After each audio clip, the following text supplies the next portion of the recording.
अस्सलाम वालेकुम जी, welcome back to my channel. आज मैं आपके साथ बहुत ही प्यारा फ्रॉक का डिज़ाइन शेयर करूंगी। बहुत ही सिंपल सा डिज़ाइन है और बहुत ही कम खर्च में ये डिज़ाइन बन जाएगा। तो वीडियो को स्टार्ट करते हैं। सबसे पहले ये देखिए, मैंने योक का जो पार्ट है वो अलग कर लिया है और बॉटम पार्ट अलग कर लिया है। जितनी मुझे लेंथ रिक्वायर थी उतनी मैंने अलग कर ली है। फिर उसके बाद देखिए, मैंने योक का पार्ट जो है उसकी लेंथ जो ली है वो 10 इंचज़ ली है और जो इसकी विड्थ है वो 16.5 इंचज़ है। अब इसको मैं डबल फोल्ड कर लूँगी। डबल फोल्ड करने के बाद यहाँ पर मैं इसका तीरे का नाप रखूँगी कि कितना हमने तीरा रखना है। तो तीरा मुझे 5.5 चाहिए, जो खोल के 11 हो जाएगा।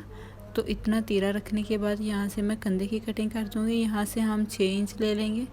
तो यहाँ पर 1 इंच का मार्जिन रख के कंधे की जैसे गुलाई करते हैं वैसे आप कर लेंगे। ये तकरीबन 10 साल की बच्ची का मैं आपके साथ फ्रॉक शेयर कर रही हूँ। इसके मेजरमेंट्स आप अपनी मर्ज़ी के मुताबिक जितनी आपको लेंथ या विड्थ रिक्वायर हो उतना चेंज कर सकते हैं। यहाँ से आप गुलाई दे दें कंधे की और कटिंग कर दें।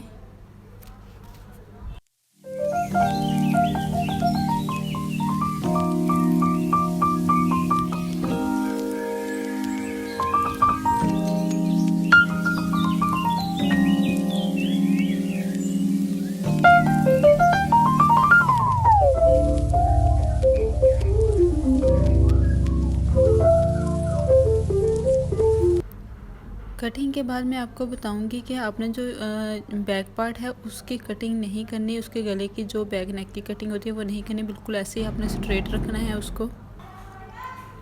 फिर यहाँ पर जो फ्रंट नेक है वहाँ पे हम तकरीबन 1.25 इंच का मार्जिन रख लेंगे। और मैं आगे आपको बताऊंगी ये मार्जिन हमने क्यों रखा। उससे पहले हम देख लेंगे कि इसकी चौड़ाई हमें कितनी चाहिए। योक की जो बॉटम पार्ट है उसके मुताबिक आ रही है, नहीं तो ये बिल्कुल परफेक्ट है। अगर थोड़ी बहुत कमी बेशी हो जाए तो उससे फ़र्क नहीं पड़ता। फ्रंट नेक जो है वो वी बनाएंगे। जो ये डिज़ाइन है इसमें वी नेक बना हुआ बहुत प्यारा लगता है, तो आप भी कोशिश करें कि आप भी वी नेक ही बनाएं। यहाँ पर मैंने 1.25 इंच के मार्जिन से यहाँ इसको इस्त्री की मदद से पेस्ट कर लिया है। पेस्ट हम देखिए, मैंने इसकी जो डीपनेस है वो ली है 4.5 इंच या 4 इंच भी आप ले सकते हैं। इतना इससे फ़र्क नहीं पड़ेगा।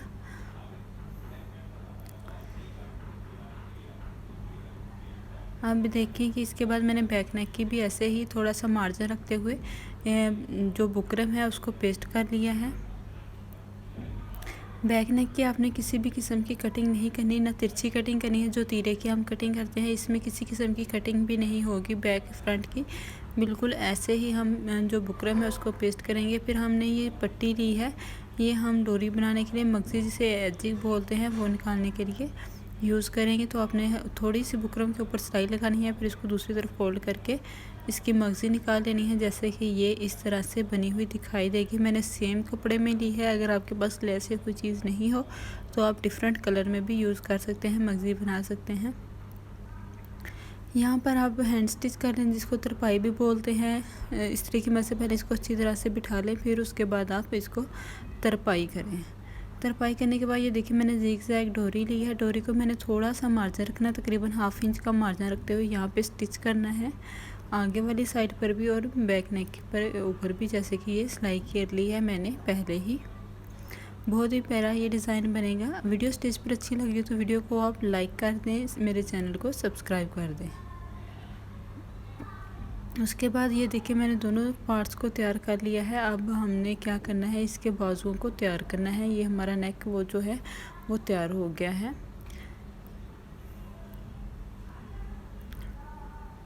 बहुत ही सिंपल सा डिसेंट सा ये डिज़ाइन है, आपको बहुत अच्छा लगेगा।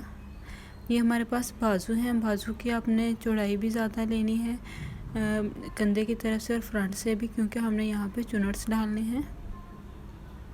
हल्की सी आप कटिंग कर लें, ज़्यादा आप डीप कटिंग ना कीजिए। जो फ्रंट बाजू की करते हैं वो भी इसमें रिक्वायर नहीं होगी, क्योंकि ये बच्ची की फ़्रॉक है। हल्की से आप सामने से कटिंग कर लें। उसके बाद आपने बड़ा टांका मशीन का करना है। बड़ा टांका करके आपने यहाँ पर भी सिलाई लगा देनी है ऑल ओवर, और यहाँ पर भी बड़े टांके की मदद से सिलाई लगा देनी है, जो कि हमें चुनट्स डालने में, जो खींच कर चुनट्स डालते हैं उसमें मदद मिलेगी।